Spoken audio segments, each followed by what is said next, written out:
సరుకు సిక్కితే సిండికేట్ వెళ్ళా ఛాలెంజ్ చేస్తుంటాడు కదా, మరి వదిలేమనండి సిండికేట్ని.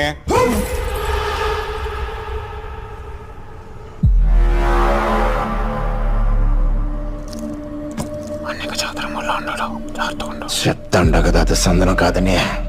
ఎక్కడం లేదా నీ తలకాయకే?